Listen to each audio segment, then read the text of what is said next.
the pre-scene, because pre-scene is the most important thing, because everything that is being asked in the exam is coming from here, right? So this 26-page material, pre-seen material, Yes, which you are yes, discussing. Pre-seen yes. as well as the financial analysis, industry analysis, as well, right? So in pre-scene, they have given the industry, a little bit of Mm-hmm. industry also. To understand it better, we are doing industry analysis. Okay. Then regarding financial analysis also is given in the pre-scene itself. Okay.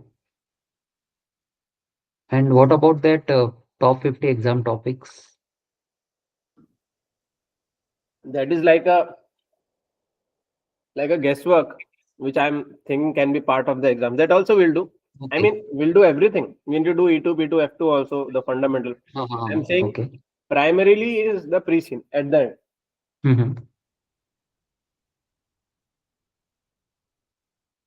So we should focus on the pre-seen material, right? Yes, because we need to see everything from this lens, because that Okay. is our business. Imagine something happened with the our products. We have not Mhm. checked the battery, and that fire erupted. The reputation will come. Okay, where which was the company of the phone, and where did they buy from? Isn't it? Mhm. And you must have noticed in airports also. Usually they scan the uh, electronics separately. Why? Because the Yeah, right. batteries. If Batteries, yeah. batteries are not tight, it can create a small fire, and obviously in the air, it can be a problem, Oh, isn't it? Therefore, you must have noticed at the airport they ask, okay, bring out all the electronics. Why? Because of the batteries. mm. And when that issue happened with the Samsung, it was banned. I hope you're aware of that Mhm. Samsung thing. It was banned from all the airlines. Samsung mobile or what? I think Samsung Tab. Okay.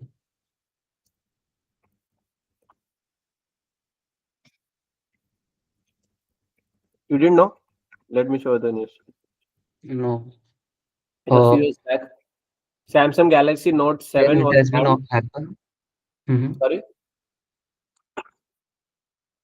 it was Yeah, in yeah, please continue. 2016.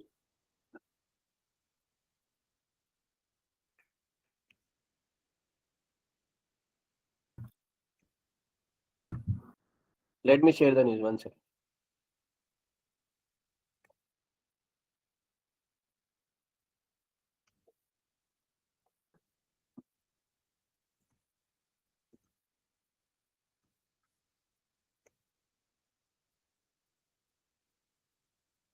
Can you see it?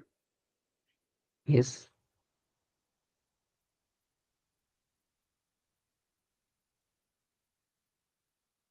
In flight. Okay.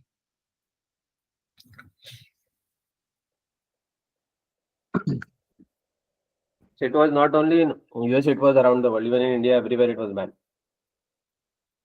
You can imagine if something happens, there's a risk for everybody who's on the flight.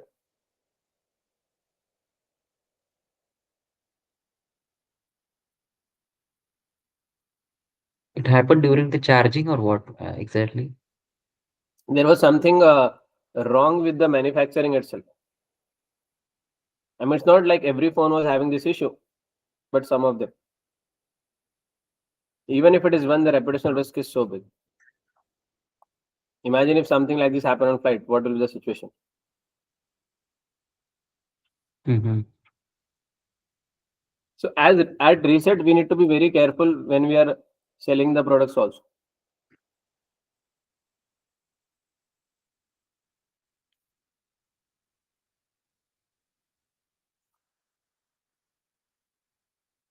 Many times So what we is should happening in focus. today's world, especially with Mm-hmm. the used product, people are not buying the or replacing with the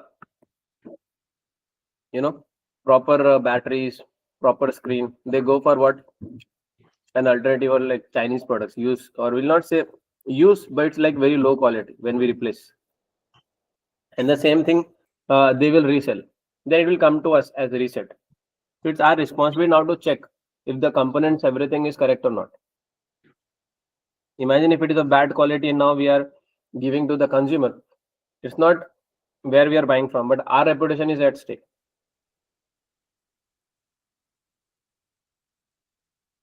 Right? Yes. Dhanu and Santhan, are you there? Yes, boss, I'm there. I'm there. Yeah. Yeah, me too. Mr. Santhan, we need your expertise. No, I'm Yeah. just listening now. I'm just listening for a while, basically. So, yeah. What about Dhanu? Yeah, Miss Ba- yeah, Miss Ba, I just came from after my driving lessons. So just Okay. yeah, You are calling, right? Yeah. Okay, great. So what we have done in the previous session. Okay. I request Abhijit or Mr. Prabhakar, anyone to just give an overview what we have discussed in the first 5-6 pages of the pricing last time. What is your role? Where we are located? What type of products we are selling? Whatever you remember. You can look at this also and talk. Okay. I think we have done till here, right? We have done. I have done till now. Yes. Processor also. Just one second. Storage. This is done. Operating system. Software packages is not done, I think. Maybe let's say till page 7 approximately. Page 6 or page. Yeah. So, see, my understanding here is the page 6, 7. It is more towards our understanding the products what Ressett is selling. Ressett is basically in the resale of the products, refurbished. They buy. It's not a new one. They also sell new and the used products to the customers. So there are various range of laptops, tabs, and its peripherals. So. The role is we are a finance manager of the company, and what is the role we are playing? That's what we are that's the case study is all about. And the first the next couple of pages all talks about what do we basic meaning of what is a storage, what is an operating system, Hello. those things. Just one request. Now start from start. Okay. And it's not we, Yes. it's me and I. So you can say, Okay. I am Prabhakar. I work in Ressett. My position is finance manager. We are located in Lamland. Talk it as a first person. Then only that things will come. Imagine Okay. you are giving your introduction. Let's say I'm asking you a question. Introduce yourself and your company where you work. Okay. Okay. Right. The same thing, just the choice of words will be a little different. Understood. Understood, Mr. I am Prabhakar. I am the finance manager working for Ressett, based out of Lamland, and I report to senior finance director. My role as a finance manager is to assist them in. My understanding is to be maintain more compliance and ethical on the financial statements, help them improve their overall business profit. So that is the role which I'm playing in Ressett. What we do is we sell used personal computers and also resale for new products as well. Anything with related to laptops, then tablets, then desktops and its peripherals. That's the basic business which Ressett is into it. Then I'm stuck. I'm getting stuck. I don't know. So What products you are selling? resale of computer, laptops, tablets, tabs, desktops, and computer-related peripherals, accessories. We are into resale, basically resale and refurbishing of the electronics products, basically. And what is the business model?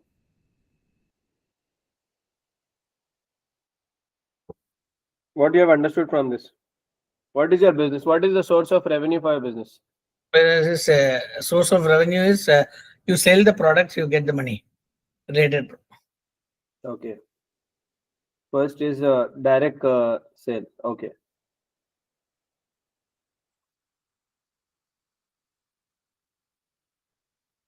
What else? Then see, this is basically, I understand, I as a finance manager, my role. Then the next couple of pages we discussed about the understanding of the meaning of the product, what product is, and a basic understanding of the product. So this is why if we move to this the third, fourth pages and all, I think we can see the operating system, the other peripheral, desktop, laptop. What do we mean by that? This is what we discussed. And also, if we were to, how can we increase the sales? What are the risks? So the basics, certain challenges, what we will face and how we will overcome. These are a few discussion points which we did in the last two classes. Maybe it's a precise summary. We can elaborate if we study more.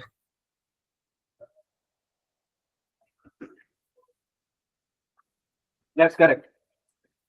Okay. Now my next question is Abhijit. Abhijit, who are the main stakeholders in our business? Stakeholders are government, then the consumers. I mean, we have discussed B2B, B2C, B2G. So there are internal as well as external stakeholders. So internal is our employees, auditors, and external we have government, then consumers as well. So we have also discussed regarding the subscription in the last week. So we are into the second-hand business, like laptops, mobiles, then PCs. So we are also providing the services like the Who is our stakeholders? Not services. Simple. Who is stakeholder means anybody is related to the business. yeah. So I told that the government, also the customers, internal as well as external. So in internal we have employees and like auditors, Suppliers, employers, suppliers. suppliers. Yeah. Then also customers. They are our internal stakeholders, and internal stakeholders also are. We have, maybe we can add the shareholders or the people who are investors. They are our internal stakeholders. External stakeholders are our government agencies, and customers. Actually, customers also are basically they are our external stakeholders only. What about like non-famous stakeholders? Non-famous stakeholders. Non-famous means usually it doesn't notice, but it's very important. What about the banks? Oh. What about the local society where we are operating? What about the universities where we are getting the talent? Right? So they are So our we customer have, base, right? Basically. No, I mean, not everyone is our customer. right. We have also discussed about the age groups, right? So Yes. in the last week, so we have different age groups like 10 to 25, 25 to 45. So who are the major customers in that age group we have discussed?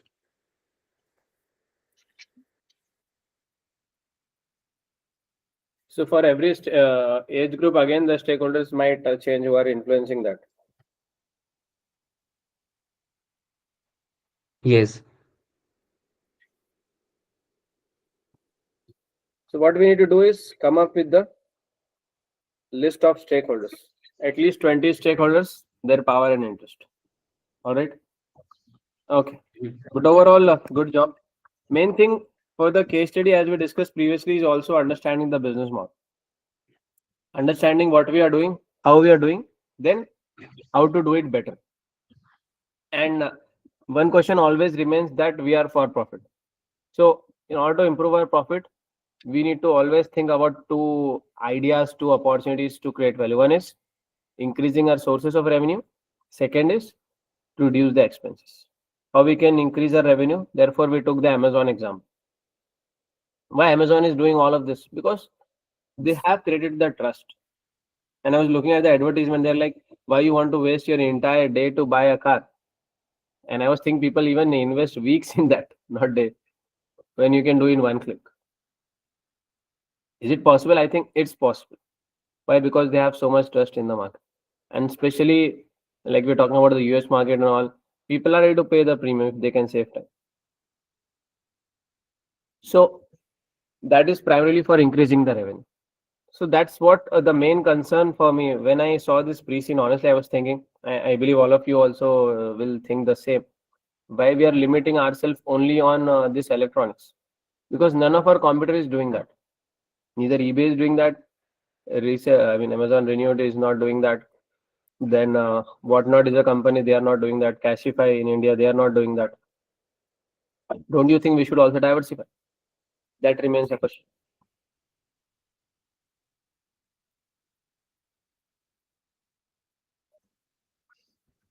Isn't it? And the second thing is to reduce the cost. How we can reduce the cost? By automation, by creating economies of scale, and primarily by negotiating properly. Negotiating properly with our suppliers, because this is where we are buying from. Remember, we can't have a very much flexibility in our pricing. If you put it's very close to the new product, then nobody is buying this. Why people are coming for a reseller? Why anybody want to go for a used products as good as new, whatever we call it? It's used, isn't it? But at least it's not a fresh pack, because they want to save money. And when you are selling something economic, you cannot have a very big margin. In fact, if you see in any other business, if you're buying even a cookies or a chocolate, if their target is less or they're giving it for a lesser cost than their competitor, usually it will be having lesser margin compared to the competitor. But how they are earning their profit is on the scale. In fact, that's what happened in most of the markets, especially if you talk about Indian market. It's all about scale. If you see ChatGPT, they have reduced the price there. Starlink is also coming with the satellites, low Earth orbit and internet service. They're planning to do it at a cheaper price. Why? Because they have a very big scale and they know the market is very price conscious.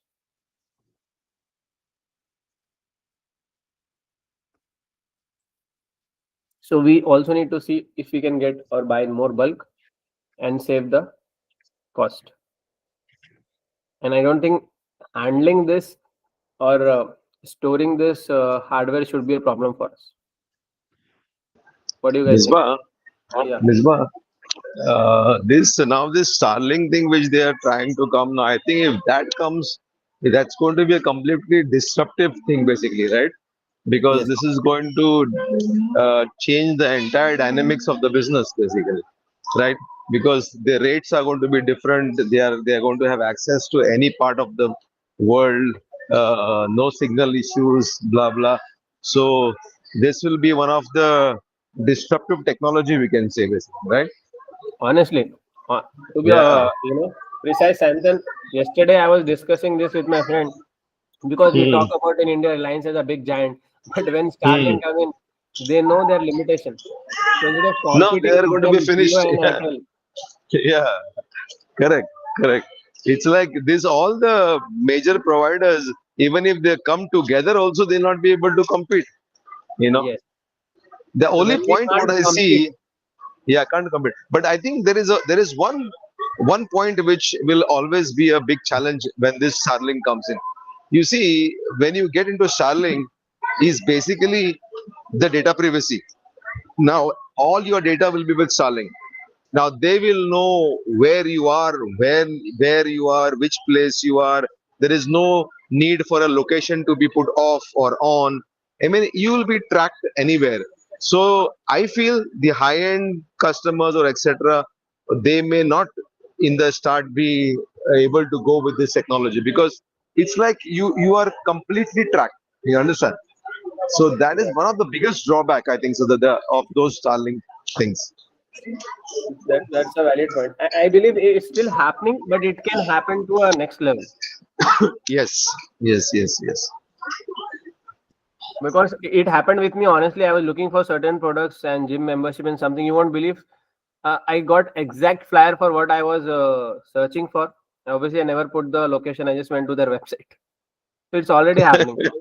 Yeah, And yeah, with correct. Starlink, it will go to the next level.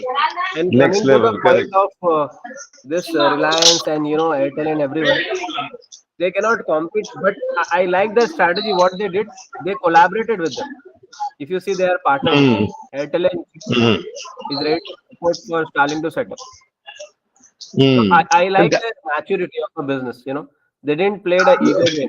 Okay, let's fight. They're like, okay, if you can't fight, then become friends.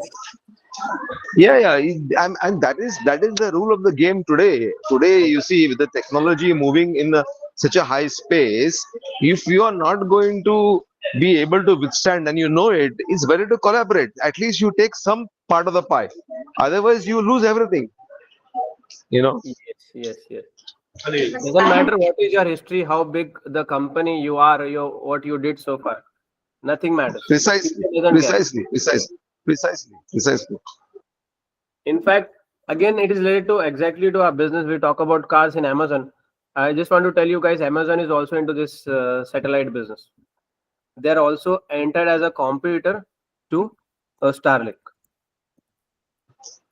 Oh, so then it will be a different level of competition altogether, basically. So now, Settle Ressett, competition. maybe at Reset we can even think of that, but that will be too optimistic. But our competitor is doing. I'll just show you quickly. So Amazon has launched a Project Cooper.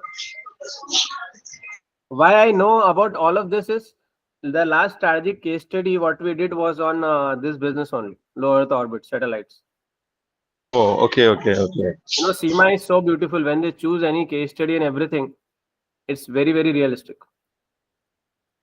It's one thing about passing the exam and qualification, but what they choose. See Mm. this one. And why Amazon is doing that?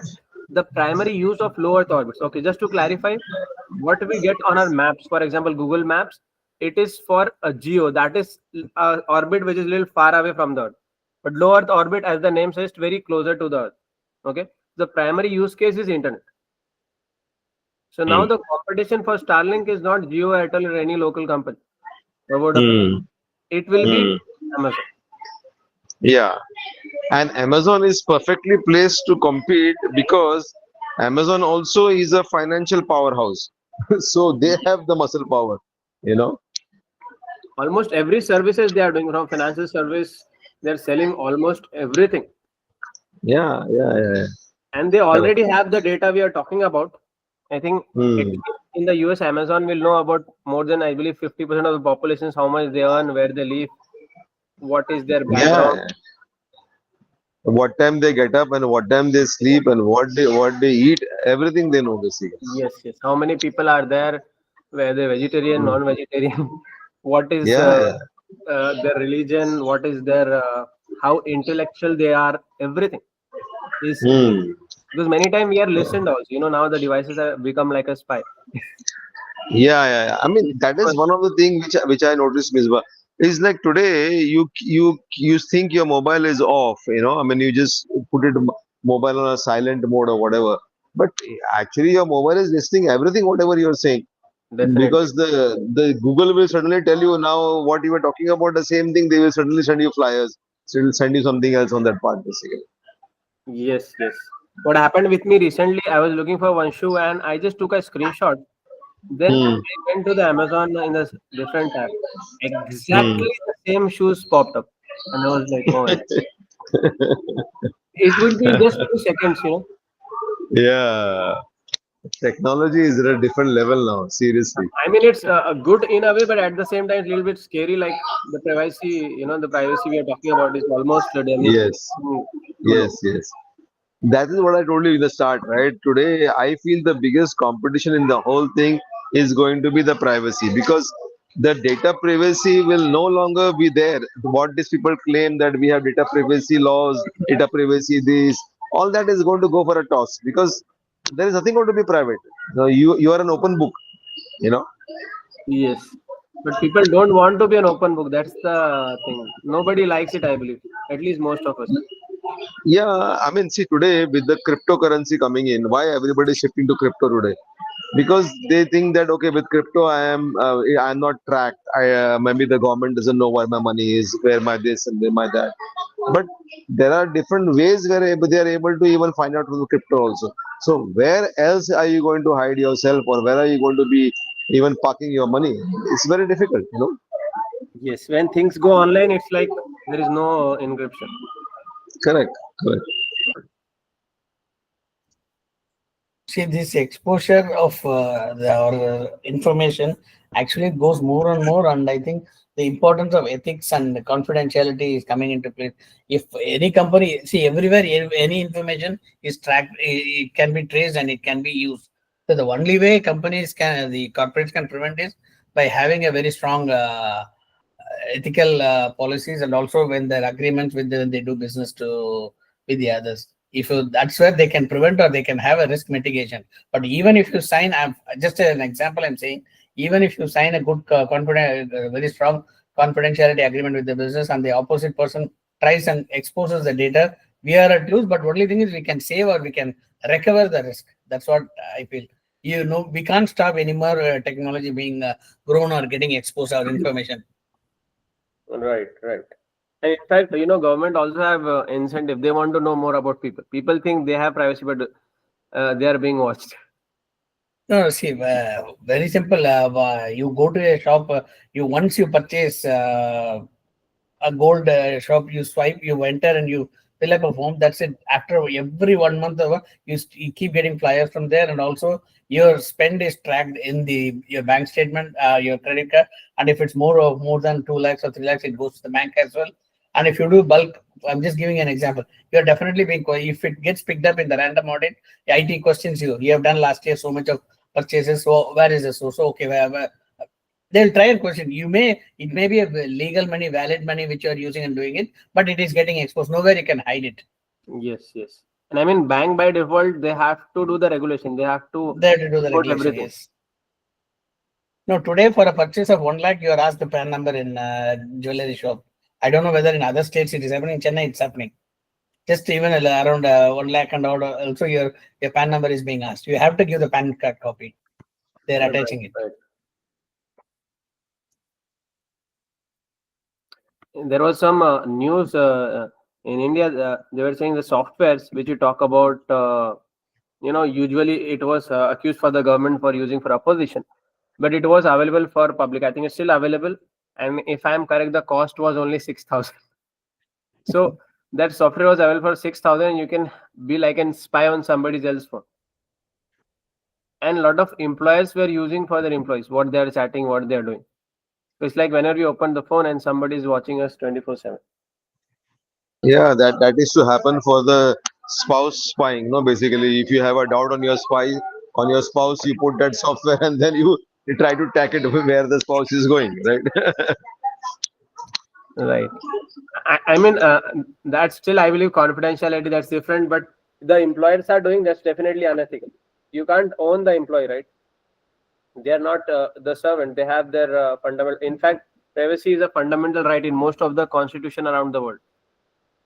Even the government, even nobody, even the court doesn't ask you so many things.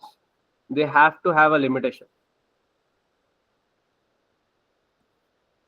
But anyways, it's becoming difficult, and this is what is our problem also. If you see this news article, it's towards the end, but we can just discuss now, then go back to where we stopped, because this is we already started. There has been a problem with the privacy here. Okay, take care when you donate an old computer to charity. The scams are happening. Okay, what's that? Well, Idea K bought herself a new laptop. She decided to donate her old machine to a local charity. Okay, so this means our business is also buying from charity. Okay, where we are buying from, we have got another option.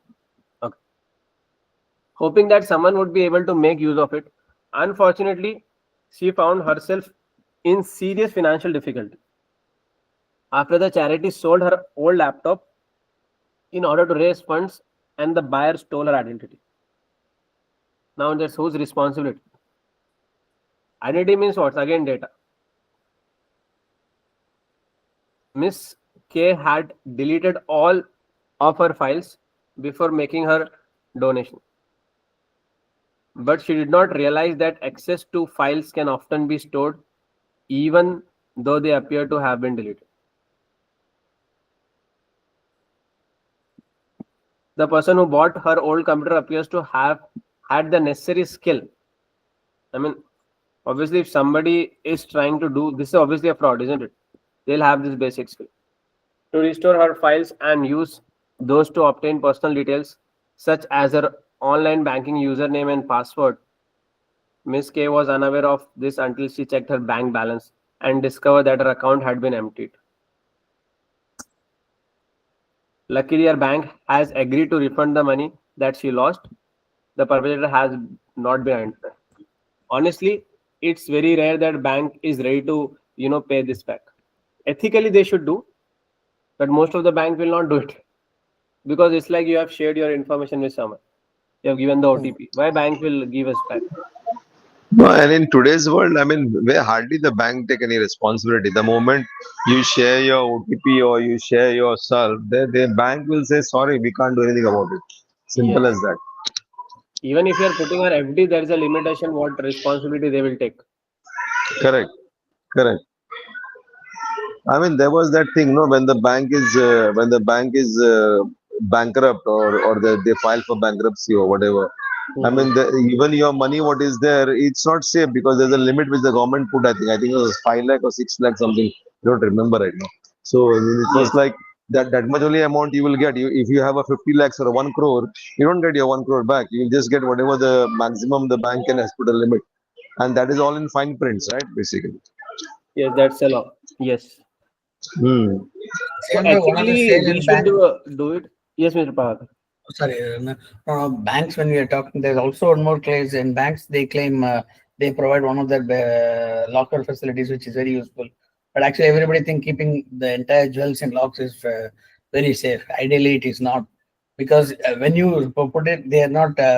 They don't take responsibility for fully what is the value. So neither they ask fully or they are not validating it. So if some theft happens or some natural calamity happens, if the jewels are damaged or whatever is kept, they don't take the responsibility. To an extent, it is covered under insurance to a very, very minimal extent, not fully. There's a big risk actually in keeping a lot of things in locker also. Not everybody is aware of it. We think that it is safe, but there is an opportunity, there's a probability you might get into trouble. The classic example I would say is in Chennai, twice the floods got hit very badly. There were banks where the lockers were in underground or in the basement, and the road was blocked.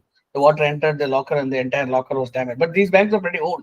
They don't have such sophisticated. So actually inside whatever is there, banks, they lifted their hand and say, we can't do anything.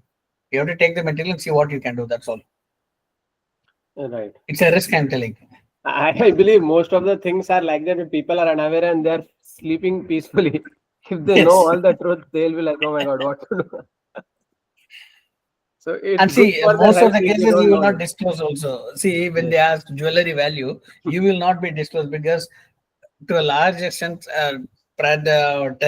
most of the people, jewels are purchased using black money or unaccounted. So they don't want to disclose everything because tomorrow from the bank it goes to the ITR question. So everybody tries to play it very, very safe and they give a very lower value. Something happens, you can't do anything. You have to keep quiet.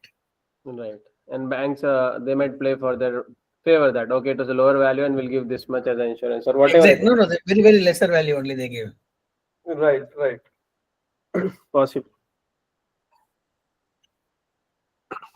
So the mental piece is mostly about not knowing things. If you know everything is like, oh my God, because we think like we know a good stuff, but every time we experience something, it gives a different perspective altogether. Right. But anyways, here it's not about bank.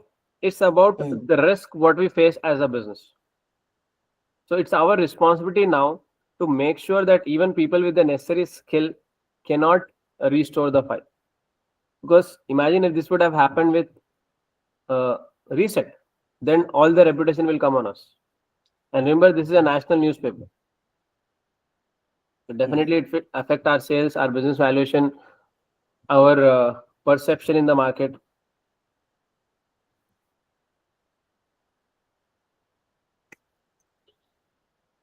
Yeah, for reset is it is basically this type of things happening, then definitely it's a big risk for the business. So they are at a reputational risk. You can say their business survival mode also is at a risk, and that's why reset has to take different ways of mitigating those risks. And most of one of the things I think so that reset could do strategically is that they will have to make sure that they have data privacy laws, and when they bring any computer or when they sell, they make sure that they have the latest software to wipe off whatever is there before they dispose of that. And that's how they can protect, and they can give a certificate or maybe from a third party provider saying that this computer is completely clean and there is no other data apart from the operating system. Right, right. Right.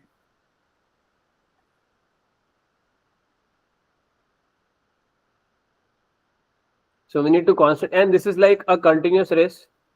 It's not just happening once. Because if we come with the software, then the perpetuator, they'll have another software coming in, another skill coming in.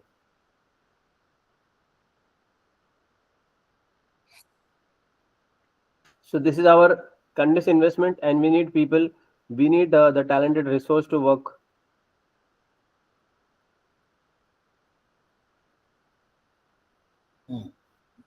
Right? Right.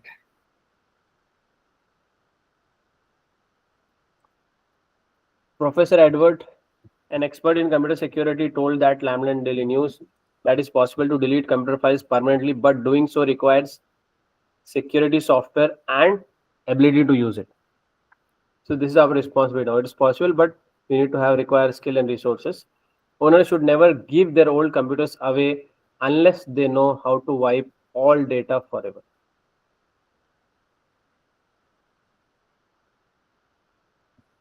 See, unless you, I don't know, correct me if I'm wrong, see, your data is kept in OneDrive or a shared common point. Though you delete a local copy and you give it off, they can reset and access. But if you are keeping everything in one place only, like your own hard disk or a local drive, and you restrict that access, it can't be restored, right? Unless there is somebody very technically doing it. Also, if a system is formatted and you have all your files on your desktop, even you say you once it is formatted, I don't think so it can be recovered. Maybe I don't know technology we can still I believe formatted. now it is easier because somebody can go on ChatGPT and search how to recover deleted files by accident. It will give you link, then the video on the YouTube, and it's done. Yeah, and secondly, what happens is that these files, whenever it is deleted, they don't actually get deleted, but they stay in the hidden folders basically. Some of Yes. the ways. So you need Sure. to have a way to go to the hidden files and delete the what my friend just now explained. Yeah, that is right. If you are going to just straight away format the entire stuff, yes, then it does delete everything. But again, with the new technologies coming in and chat gpt, as Misbah says, it's very active, so there are 10 different ways of countering all this stuff basically. So Right. there should be a third party professionalism who can certify or something like that, or we need to have a proper software to do that. Right. But it's True. the But next I time. think, sorry, go ahead, go ahead. Because, yeah, but because if we keep the files and everything in the local file, and we if we want to format everything, then we can't get the all the files from the local folder. So our IT expert also told us to keep all the folders and files in OneDrive or shared drive. So I don't think so that ChatGPT will help to recover all the files from the local files. So Yes. I mean, See, honestly, everything can be recovered. Therefore, if you see the top companies, they even destroy the hardware. Because if they have this kind of data, you must have noticed why companies take away the laptops once the employee resign or they switch. Because even if it is, they know it can be recovered. Therefore, they take, and for them, usually they have like Fortune 500 companies as their client. Even if a small information goes out, it can be a business risk for them. So it's even profitable for them to go and destroy the hardware. They are not looking for this resell and to small make some money, isn't it? That is true. See, as you said rightly, when employees leave, then they surrender the laptop, they format it, and whatever folders, your PST folders in your mailbox or your important files where everybody shared, it's all kept in a restricted access only. They replicate so that people who have access only is given. So the moment where the control point or the remediation here, the check is when an employee leaves, all his access rights which was previously given will be revoked on the same day. So when he goes out also, it is difficult for him to retrieve or pull it out. Beyond this, I don't know. These are general control they have. So They have once general. It also depends what kind of control. Let's say it was a CEO of the company. Now he resigns, so obviously he would have got everything as an access.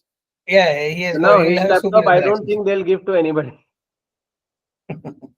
isn't it? And even we have the cyber security in our every companies, and we are paying very high amount of value to them. So there are multiple factors of authentication, like firewalls and monitoring tools, and encrypted data. So I don't think so. There must be a chances to get the data from the local files. I mean, that is fine. Cybersecurity is an important part of our syllabus also.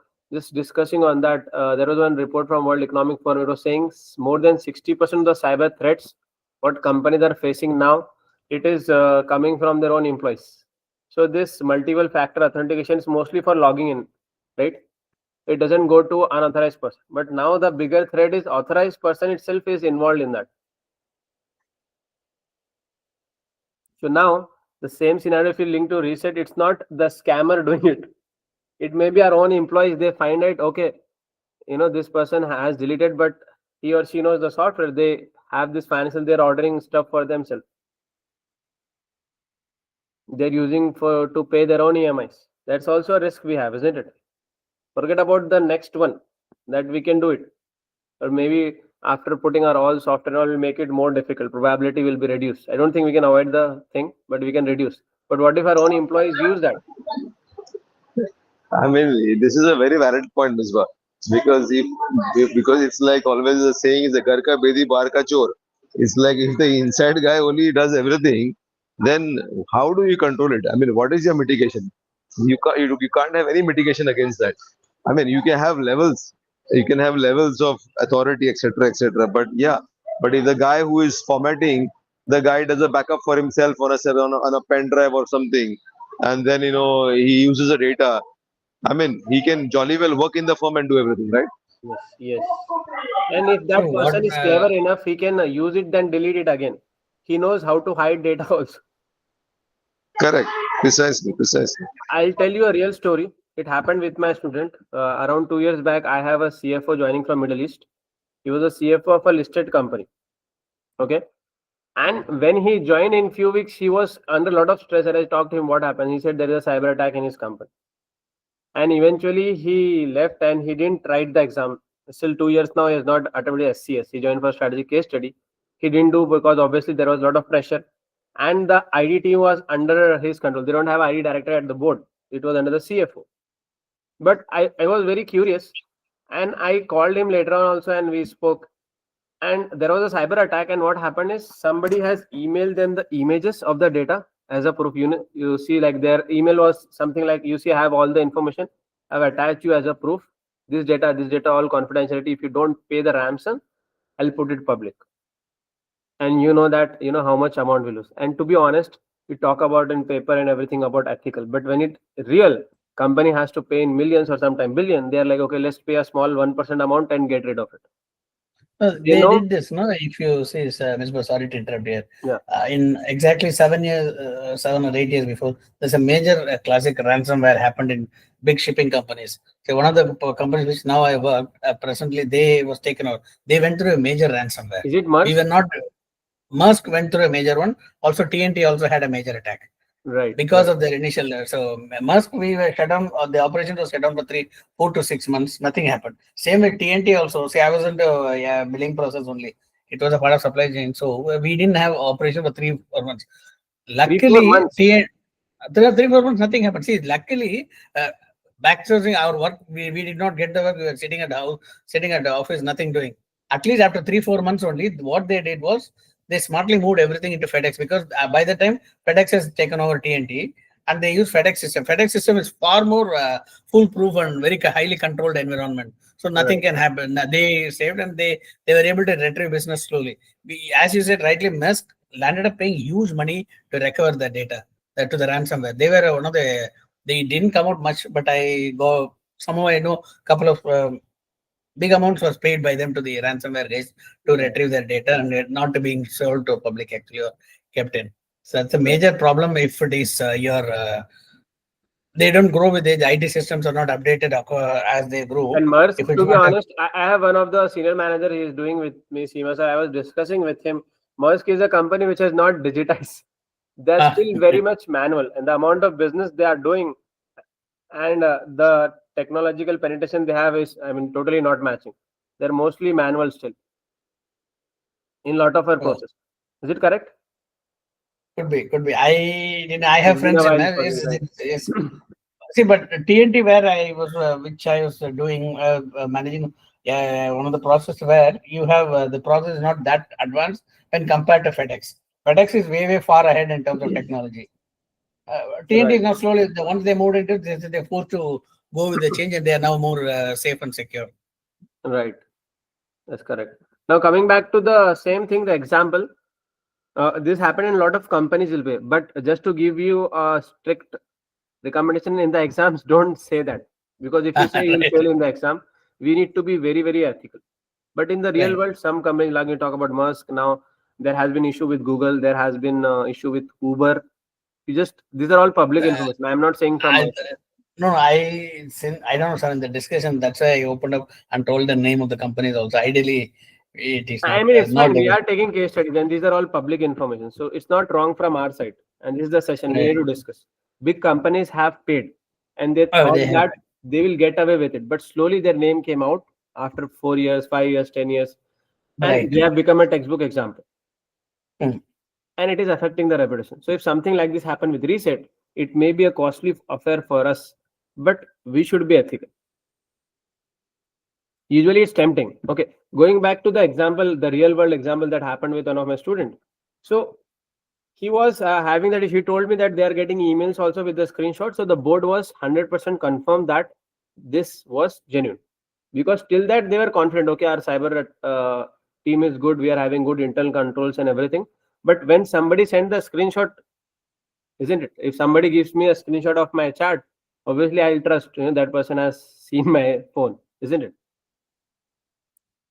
But the funny part of the story is, after some time when I spoke to him, what they did is they were, I think they were ready to pay or something. They didn't tell me what's happening inside, but they, contact cyber police and everything.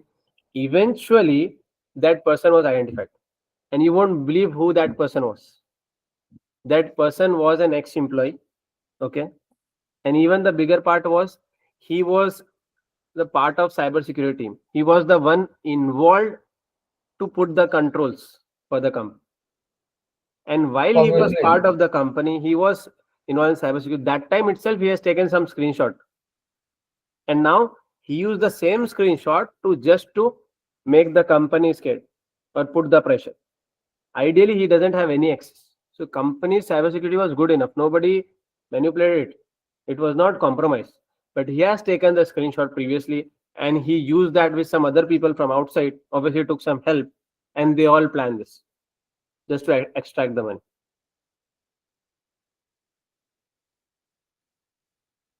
And what was the justification? Because he was not treated well by the company. Obviously, these people have their own stories. If you see any criminals also, they have their own stories why they are doing it. They justify. So he has his own justification. But wrong is wrong.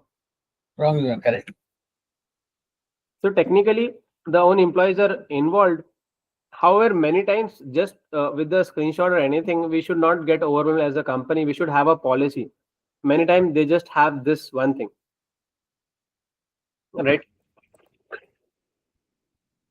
Coming to one more example, Mr. If I can. Yeah. See, it is like even some, I'll say the name, like TCS also 15, 20 years before, say though they were into the new BP, the security, cyber is not that great. Trusting the employees, they lot of confidentiality information.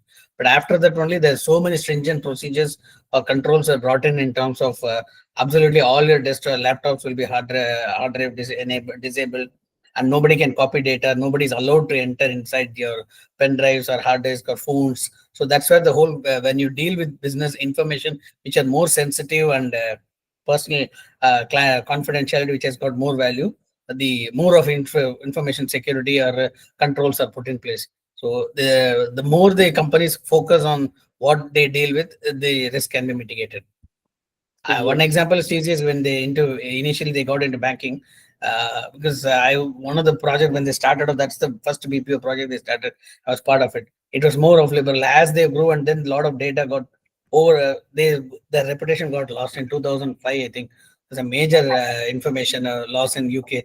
They had to pay huge penalty to the bank actually for letting it go certain information. Then they came up with so many stringent process like that. Every company followed. Initially, healthcare companies also, people who are dealing with healthcare information, healthcare BPOs, they were not having. As they grew into it, then there was you have a secured workstation, secured network, and no mobile phones. Mobile phones are only restricted for managers, and other people cannot have phones. And everything, there will be a security will be there when they do a physical check for what books or notebook you are carrying, what you are not carrying. And eventually it moved to the next stage where we have seen companies will not even allow a notebook with you to carry and take home also. You're supposed to keep everything here and home. You're not supposed to write also, because everything has to be on your hard disk on your desktop where it is there. It cannot move out anywhere, and you can't copy paste anything. You access local network and client network, but client network you can't do anything. You can't bring it here. There were cases where it was easily, previously it was allowing so many as it got evolved, controls also became involved. That's what I was trying to say. We have to move with the pace and improve these technologies. Yes. Implement them. Very true. So we have risk from forwarding this devices without putting the controls, or without deleting it completely, and also from our own employees. So we need controls for both. And Right. secondly, as you said, as a change is happening, we need to keep on benchmarking with that, or stay ahead with that. We Stay cannot ahead with wait it. for something to happen in our own company, then only we'll do the controls. Usually It is very- that happens in a small and medium companies. They think every aspect of this as a cost.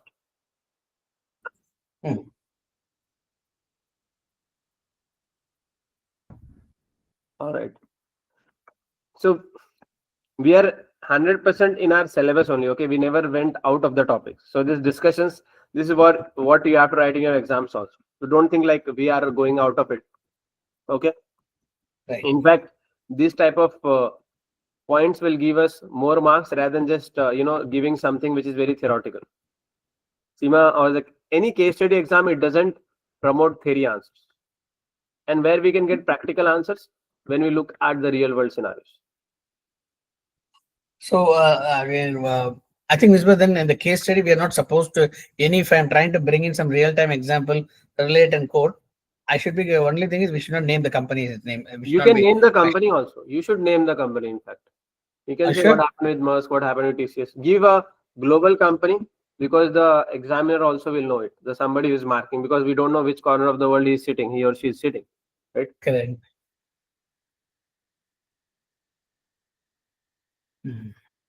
Okay, so we have discussed about operating systems, software packages also we can give with our services. So now, especially with the computer, we can have MS Office is there, or whatever is basic requirement is there. People don't need to buy from outside. Like if you buy any new laptops, we have MS Office nowadays, isn't it? Plus they give some basic softwares. So we need to have that software package also included with our devices. Or what we can do, we can have certain options. When anybody is buying our product, we can give them option what software they need, and we can charge a separate premium. Like here it is mentioned, some software companies sell bundles of software packages that include a word processor or a spreadsheet and a presentation package. These bundles are often referred to as office software.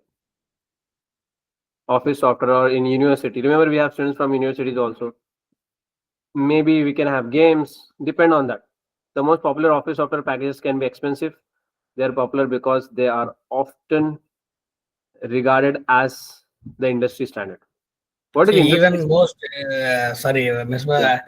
the latest example or case where Microsoft major goof up happened, created a major havoc with the airline industry now on the a couple of days before I saw in the newspaper, it made the major disruption in operation for one of the reason was that Microsoft packages, Microsoft systems were not working properly. Though MS Office is supposed to be one of the great best packages, it happened. I'm just saying, even the bigger systems also go through sometimes some issues like this. The global outage on a Microsoft Office created for at least 1 or 2 days. Yes, yes. Not sure Indigo, that was one of the reasons, but they also have multiple problems now. There are Yes. major I mean, issues. Indigo, I wanted to bring that example. That is very important. In fact, I'll request you guys, I'll draft a question for that. Now, Indigo, what they are going through the reputational risk. Just to tell, for Amir, Indigo is an airlines in India. Okay, they are going through major disruption. It's an international news, anyways. So, how to manage the reputation risk? And so far, there's always been like the top, top airlines, at least at the country level, or even we can say in Southeast Asia and all. If you're going to Dubai and all, right? But now what they have faced, it's very rare and one of the biggest reputation issue.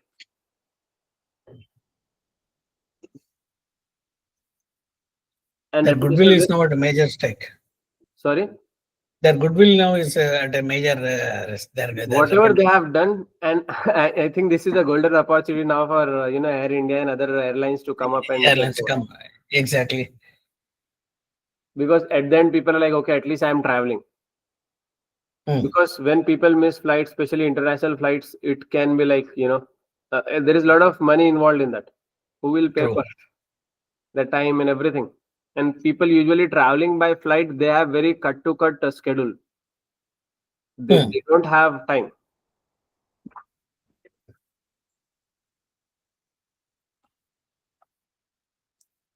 Okay, users can exchange files with another and can update or edit those files on their own computers. Some rival publishers sell cheaper software that is compatible with the industry standard and so can edit files that were created on the more expensive. So what we can do is we have to partner with them.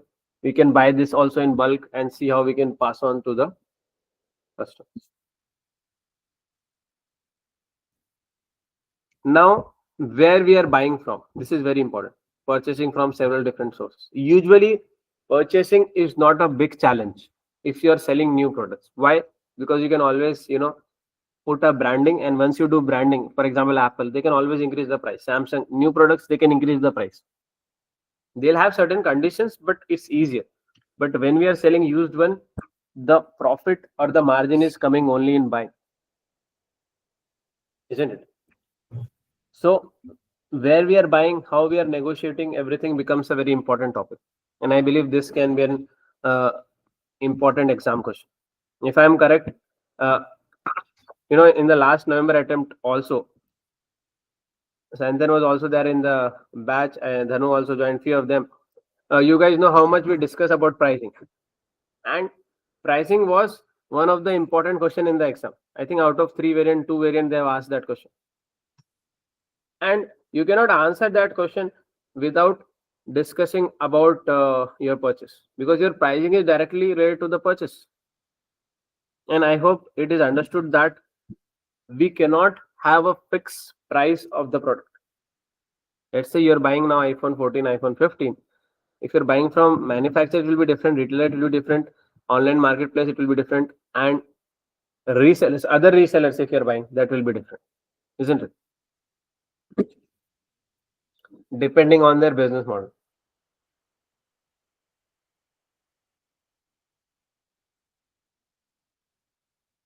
So our business success, our existence, everything depend on how we are purchasing.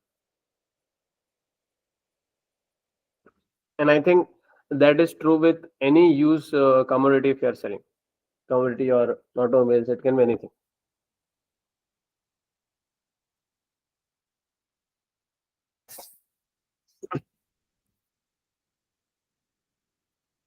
So first is PC manufacturers. Most manufacturers of PC and peripherals have direct sales channels that enable consumers to purchase products online. Customers may be offered the opportunity to specify the components that will be used to build the PCs. It's like, original manufacturers usually. Some manufacturers offer specific models that are optimized for particular tasks, like gaming is one of the example. Or some, like everybody is using laptop. Like if I give my thing, I use very basic.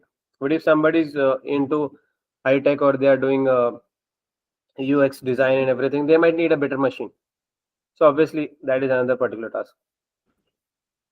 Ranging from internet browsing to gaming, manufacturers often mass produce popular models, which enables them to reduce unit manufacturing costs and also be responsive to corporate customers who wish to place large orders. Manufacturer website usually offers support in selection of PCs or peripherals that is suited to customers' needs. These are like very basic. More powerful machines generally cost more than those with lower specification. Customers often appreciate guidance on whether the extra cost is justified. This is a good point. I mean, this is about a supplier, but I just want to raise one point. Whenever somebody comes to our website, we should also educate. Many times, what happen is we go with the assumption that okay, everybody is aware of that. Many times, like we are sitting in this group session, there are a lot of things you guys might know about this, I might not. In general, so usually we have that expertise. You'll understood that okay, I know it, and I'll might know some things which you guys don't, and you'll be like, okay, you know it. But when we are into the business, when somebody comes to the website, even if it is like basic information, we should give. Over education is always good than under education. And we are not forcing, somebody wants, they'll watch the video, they will read that FAQ and they'll get the information.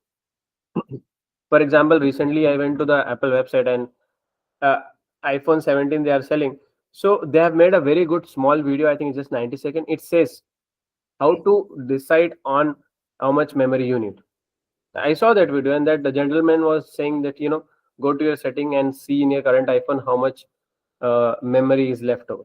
If the memory is less than 10-15%, that means the current capacity is not enough for you. So when you're going next time, go for 1 TB, or if it is like too much use, you are a vlogger or something, maybe 2 TB will also help. It was a basic thing. I believe we can do it for logic also, but still they have made that video and it has obviously millions of views and it is influencing people decision. What is the keyword here? They appreciate the guidance.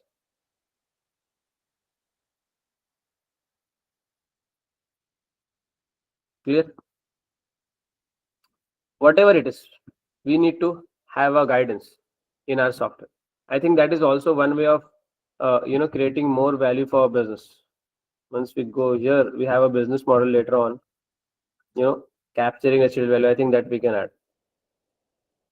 We are educating the customers. Let them take the decisions, but we need to educate them. Okay. Then goods sold through direct sales channels are often discounted slightly, although these discounts are likely to be significant and may do little more than offset delivery charges. They are unlikely to be significant. Sorry. Manufacturers will not wish to risk alienating the retailers who stock their products by undercutting them significantly on selling price. So usually now what is happening with online, offline, I'm sure you guys have experienced when we buy the same thing, let's say in clothing industry. I went to Adidas shop and a track pant was X and the same thing I saw online. It was 20% lesser. I showed to the retailer also and that guy was like, they are selling online. So they can do it. If you want, you can buy from them, but I cannot reduce the price. Why it is happening? Because it's very complex.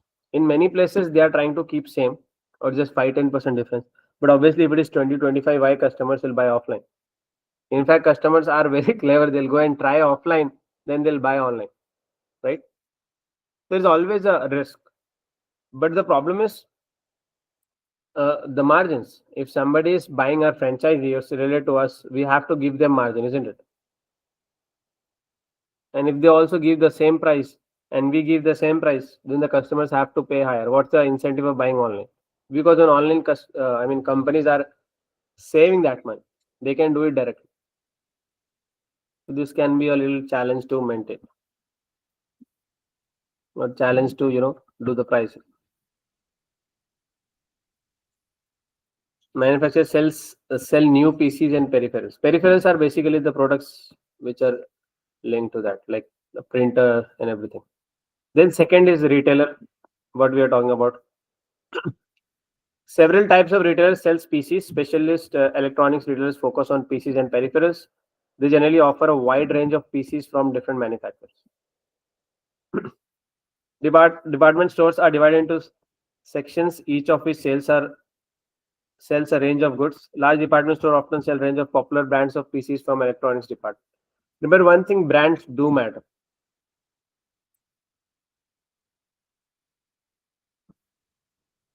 However, there can be some kind of companies who want to give us for discount because their brand is not so popular.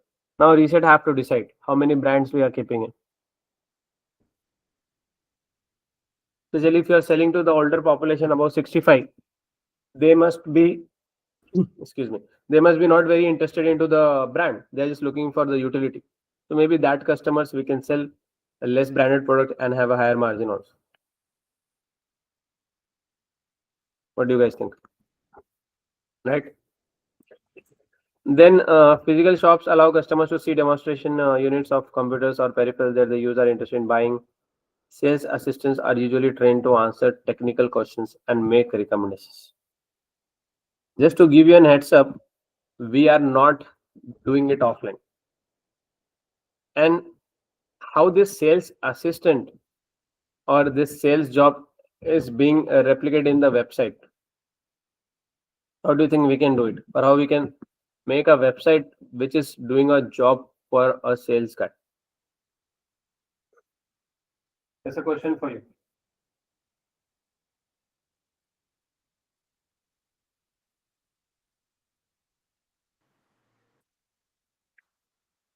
Mispa, can you come again on the question once again? I'm saying when it's an offline, if somebody goes to buy, the salesperson can manipulate or educate all of that. But when somebody comes to website, nobody is talking to the consumer. No, we can do. No, that's where your friendly chat now chatbots are there. So ask questions. You get an online assistance. You give them online guidance, which can influence or help them take a right decision for them. Right. So that's what the question is: how we can make it on the website? Like you said, chatbot. Okay. What else can be done? And how effective it is? Can it influence?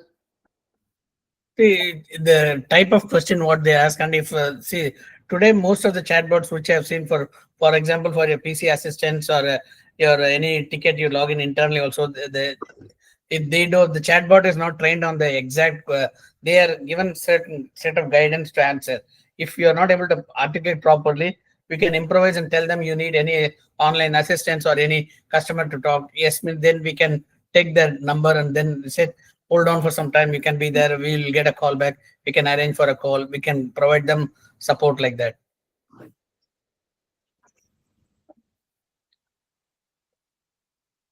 We cannot influence, but we can give the best price. See, in the Yeah. terms when I say influence, sorry, Vijay, No, maybe you no. can give information which can help them take a decision. That's what I'm saying. Right. I think it will go from the design itself, how we are designing, how friendly it is.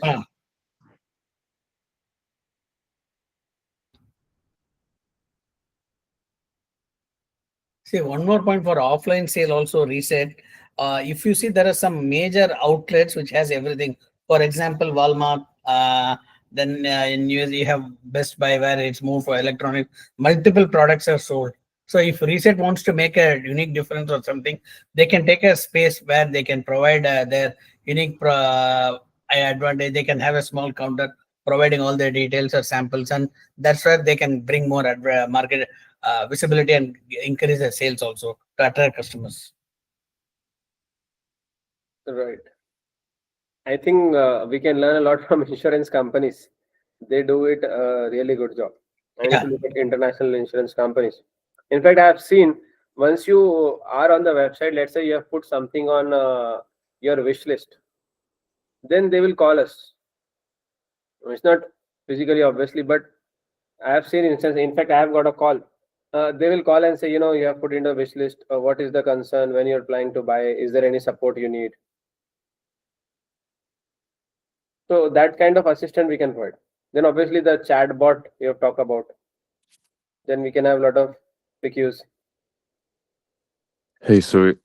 So basically, I think that they can minimize like the website or the design. Also, uh, make something like distractful less and like yeah, as you said, just to provide like the separate books to just to make sure that the customers will write their wish list or like something like that. But also mention that they will reply like within the 1 hour, which is really attract most of the customers.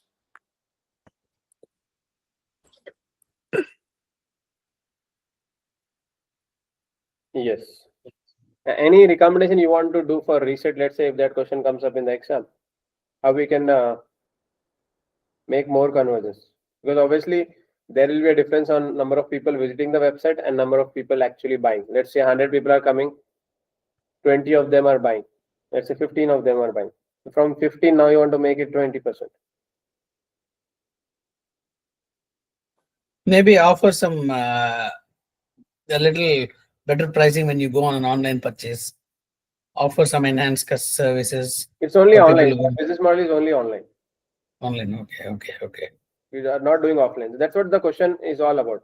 If you are just offline, if you are just online, you cannot influence. If somebody you are meeting in person, you can have.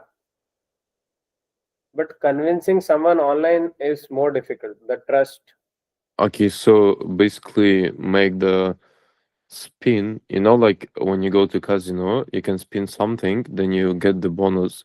The same thing do like in our website, make a spin thing and just to give like discount minus like I don't know 1% or 2%.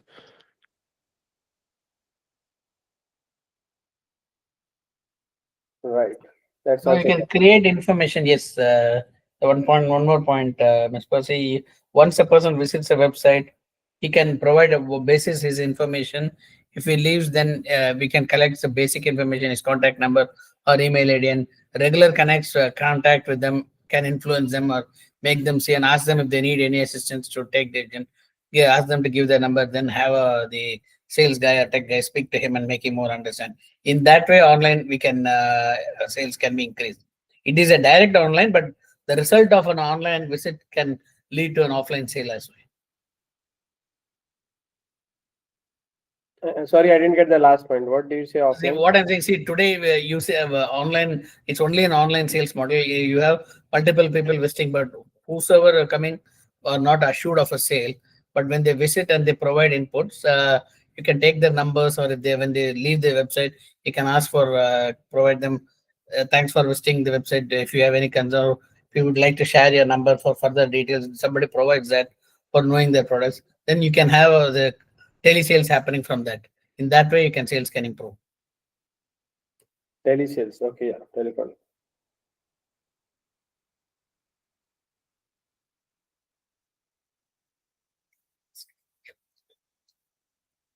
So technically, we should have like 4 or 5 points, which we can do to improve that. You have to justify that points.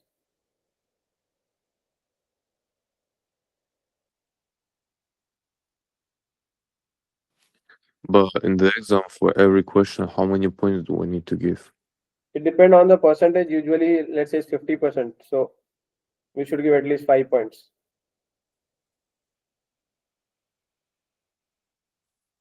Do you mean 5 points like the five Paragraphs.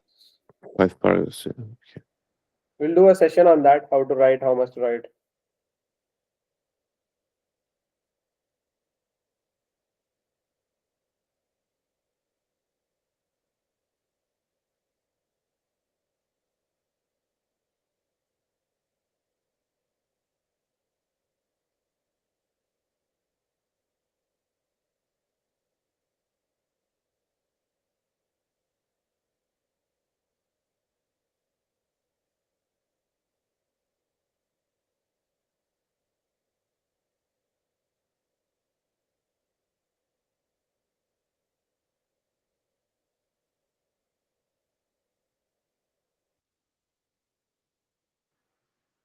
Hello, Misbah.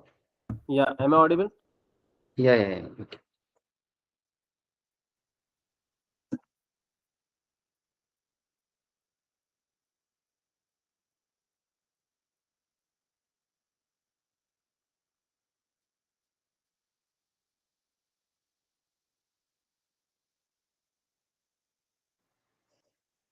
What else can be done?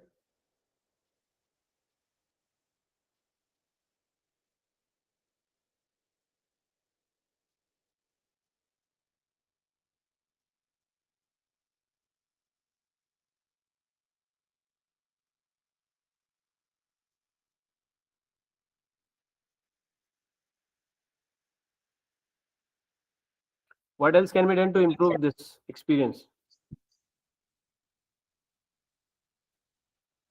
Am I not audible to you guys? Yeah, Yes, we you can are. hear you. Okay.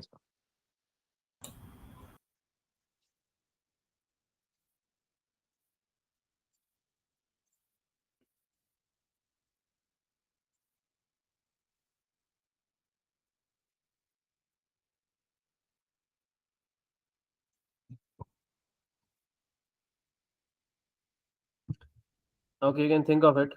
So therefore, I'm saying you should read the prescient daily. Every reading will just refine your understanding. Online retailers enable customers. Okay, another point before we go forward. It's not that you have to find a solution just in the notes or anything. You can just open any e-commerce platform and see what you're liking about it, what you're disliking about it. Simple as that. And we can get a lot of data. For example, people usually buy from first page, second page, maximum third page. Very few people will go on the fourth page of any product which we are buying. So things like this will also affect what products we are keeping on the first, second. Obviously, the first one is about more margins where the companies are getting. In our case, we are not just e-commerce platform. Okay, one difference there with Amazon and us, if you compare at a broader level, is we are also owning the product or other e-commerce platform. We also own the product. It's not like we are just the platform. Anybody is coming and so we own the product. We are selling it all. It's just like we have a shop, but it's online shop. We are not a e-commerce platform. What do you mean by platform? Where somebody is coming and just selling from there. Okay. Online retailers enable customers to select and pay for their PCs and peripherals through the retailer's website. Is orders then delivered by courier. So courier company is also a stakeholder here. This will be a very, very important point. We'll come to that. Online marketplace are used primarily by individuals who wish to buy and sell used goods. Typically, sellers list their goods for sale, accompanied by photographs and detailed descriptions. Goods can be sold at fixed price, or potential buyers can be invited to bid by inputting the maximum that they would pay for items. Online marketplace sell wide range of goods, including PCs. Sellers may be individuals who wish to sell a single item. For example, we have on Facebook Marketplace. Now we have WhatsApp also has become like a marketplace. WhatsApp groups, communities, isn't it? That they no longer need. Or they can be small business that use online marketplace as an inexpensive channel for a small sale of quantities of goods. Why we are studying this business model? Because we are buying from them. If you're buying from them, we should know their business model, how they operate. Then it can help us to negotiate, can help us to see how much we can depend on them for our needs. Okay, resellers. Resellers buy PCs and peripherals from other vendors and from other businesses. They resell those goods to individuals and occasionally to commercial and non-commercial entities. So we are buying from other resellers and now we are also a reseller. So what can be the difference? Maybe we are buying in bulk and now we are giving at individual.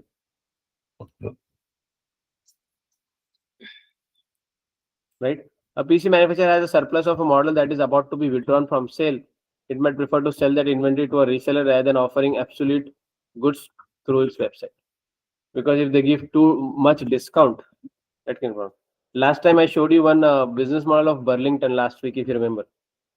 Same thing in the clothing. For example, if Nike in the store started giving 90% off and they have a new products on a very big price, you think it will be good for them. It will definitely have a problem. It will give a negative vibes for the customer. They say, oh, the brand is not taking off. People are not ready to pay premium, or they have unsold inventory because they don't have good quality.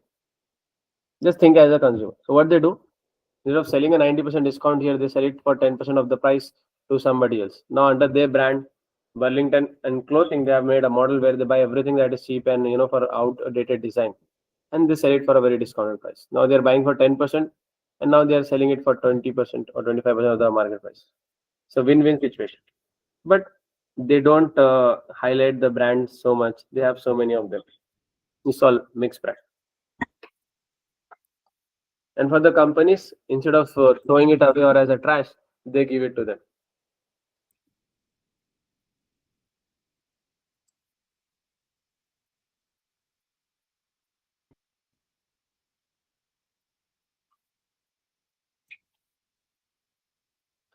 Moving on, a retailer might have an inventory of unsold PCs that are about to be replaced by new models.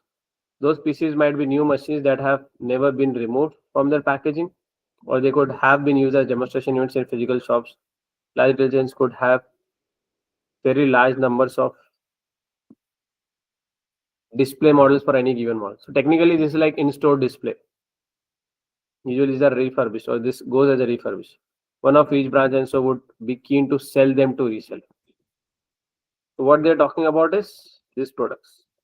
What this lady is looking at, these ones. These ones are ultimately going for resale.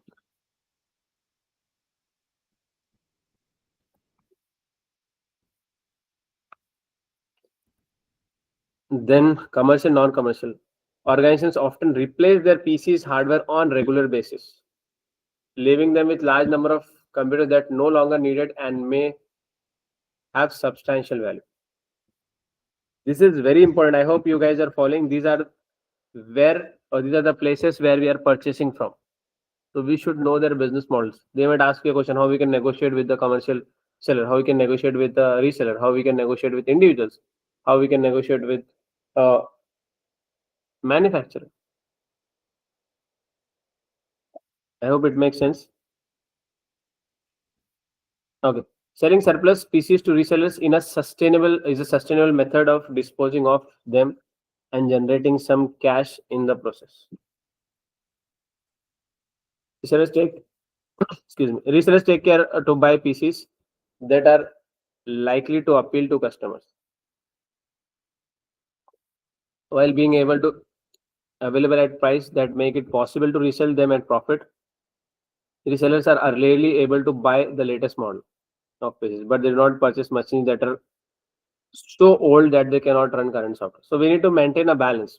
Obviously, we'll not get, let's say now, iPhone 17, but we should not bring in iPhone 10, right? X, what do you call it? People will not buy. So it should be at least medium one, which there is a medium demand for that, or some demand for that. Many consumers are willing to use outgoing software provided their software companies have committed themselves to supporting those products for years. They should also pay attention to cosmetic condition. What is cosmetic condition? How it looks, feel. Customers are unlikely to be satisfied with machines that are badly scratched or damaged. The resellers generally use a grading system to classify the condition of equipment offered for sale. Okay, I have a quick question for you guys is about cosmetic condition. Firstly, how you can check the cosmetic condition is good, and secondly, how you can maintain or improvise the cosmetic condition. Because remember, we are buying used one, and I think scratches and everything is normal. How do you think we can manage this risk? So I think before to buy the cosmetics, they should make like the market research, check the benchmark of the let's say like all the top company that provide like the cosmetic. I don't know, maybe Sephora. They like one of the best in the market for cosmetics. They're selling it. Is it? Do you mean cosmetic like the beauty? Sorry, can you repeat? Amir, last point. Do you mean cosmetic? The beauty cosmetic. No, beauty here cosmetic. Amir means the product, how it looks, the feel. Oh, how it feels. Okay, The sorry. packaging. Imagine if there are a lot of scratches on the screen. Even if it is used one, as a consumer, you will not like, isn't it? Mm-hmm. Or it's too dirty.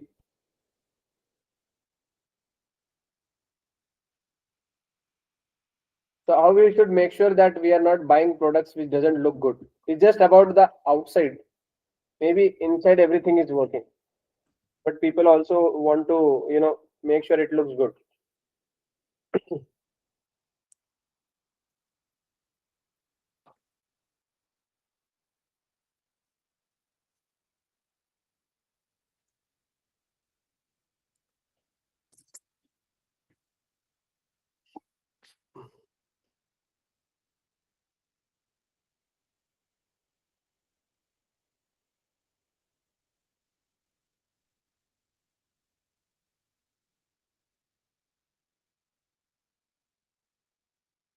Abhijit, Mr. Vakar, Dhanu, Akhil.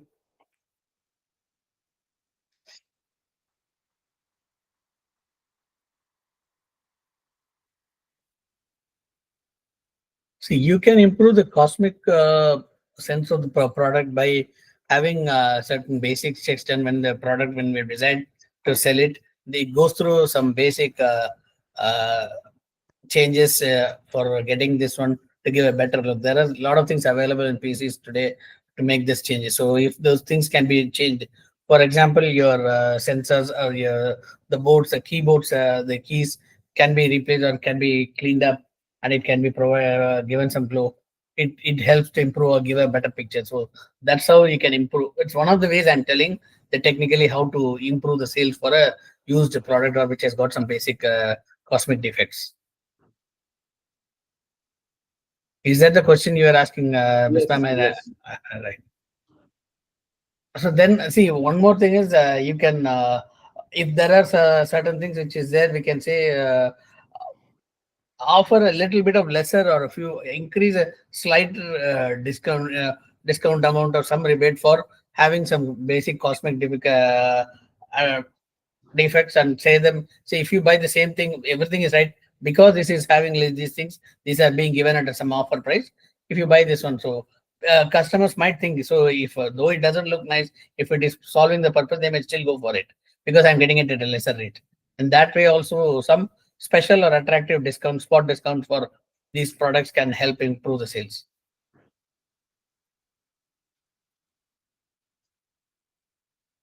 Right. And therefore, we are doing this categorization new as new, and that will be included in the pricing also. Right. So you mean to say the grading, like Hmm. grade 1, grade 2? Yes. Yeah, like Okay. here we have used the word new as new, Okay. but technically it's like 1, 2, 3, 4. I Mm-hmm. would say gold, silver, platinum. Any word we can use.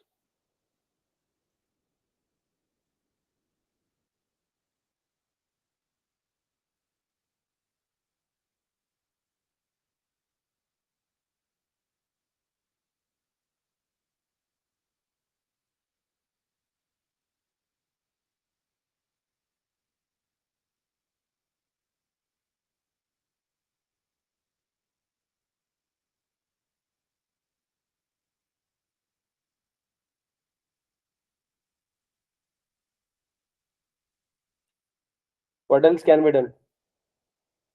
So I believe we can also replace the some of the products we can have in it. Let's say if there is some problem with the screen, I think it's not a major issue.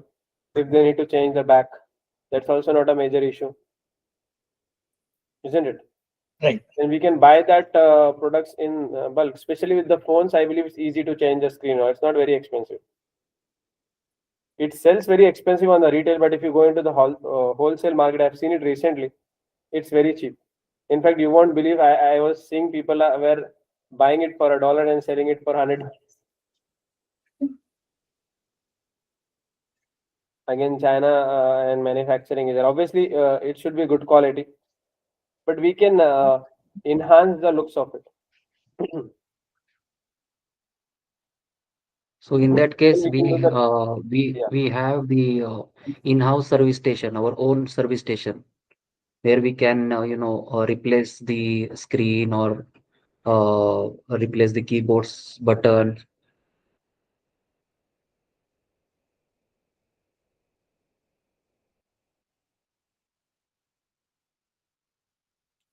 Right.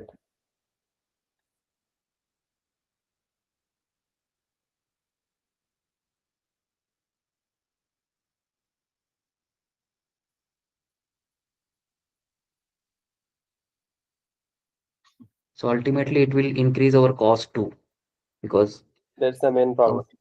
yeah, And that's what we are discussing, increasing revenue and decreasing cost. But if you do this, it can increase the cost, and there is no guarantee that it will increase the revenue. right. Or some of us can argue, we are selling it as new, we are not selling it as a new product. So people might accept some of the basic things. They know it's not a new thing.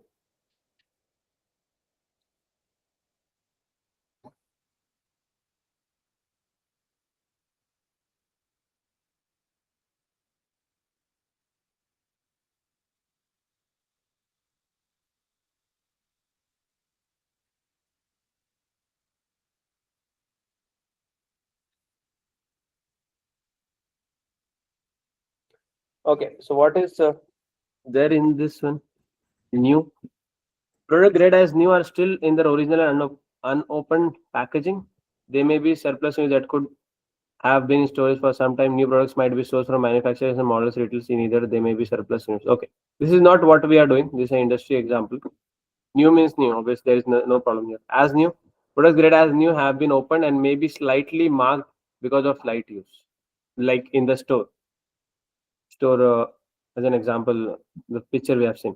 As new products might be sourced from retailers who are disposing of demonstration units of PCs that are no longer required because they are model that are being replaced. Retailers usually take reasonable care to prevent their display units from being mistreated and damaged. As new product may also be sourced from online retailers who often permit their customers to return PCs after opening their packaging. Return goods must be undamaged. Some retailers still return PCs to resellers rather than risk putting them back into their own inventory.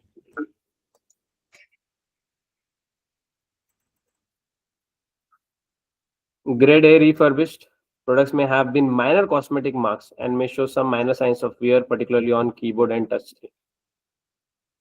I think with the laptop it becomes more difficult to replace. But again, it can be done depending on the quality. Grade B refurbished product may have medium cosmetic marks and may show medium signs of wear, particularly keyboard and touch screen. Grade A and B refurbished products are usually sourced from commercial and non-commercial entities. It's properly used. You can imagine how much it is used in a commercial setting, such as banks, government offices. Those entities often standardize on a single model of desktop, laptop, and tablet.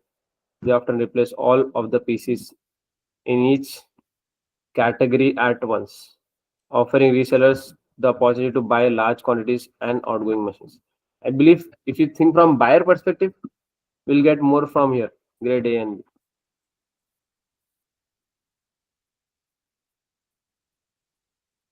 So till now it's all about industry. Now we'll start from here.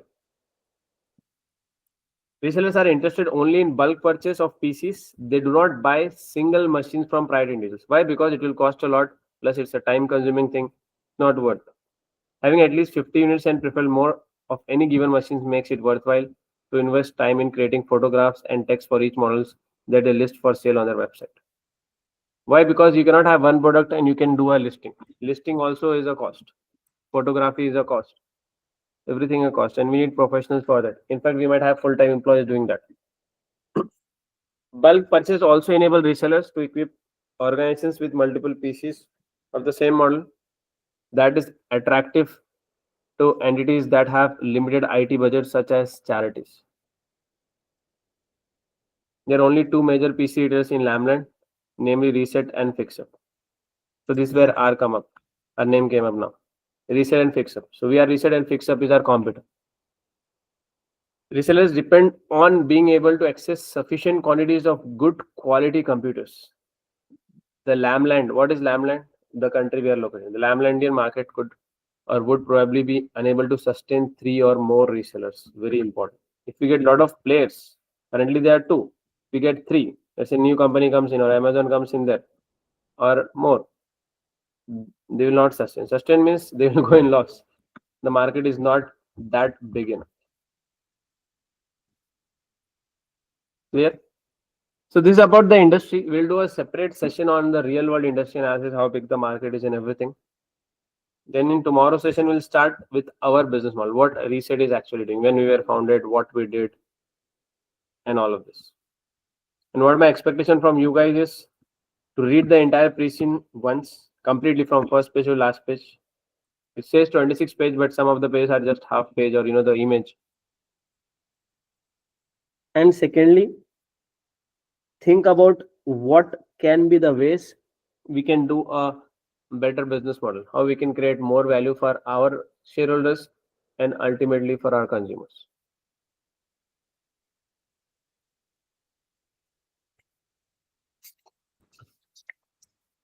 If you have any question now, we can discuss.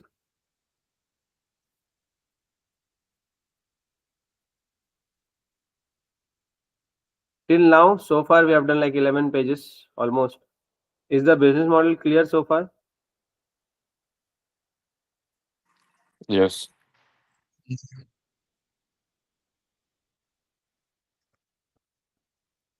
Great. So tomorrow we'll start with the business, what we are doing, where we are located. So it will be more of a discussion. I really liked today the involvement, especially in the first 1 hour. It was really good. So you have to keep on bringing examples, and examples make things very easy because we don't have to stress to remember it. Right.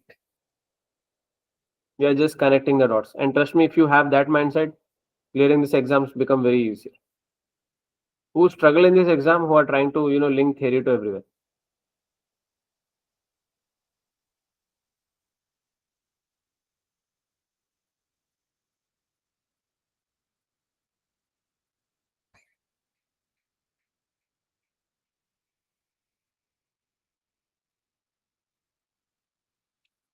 All right then. So we'll connect tomorrow at the same time. Sure. It's 8 p.m., right? 8 to 10. Yes, 8 to 10 p.m. Thank you very much. So, Thank Thank you. you. Okay, guys. See you.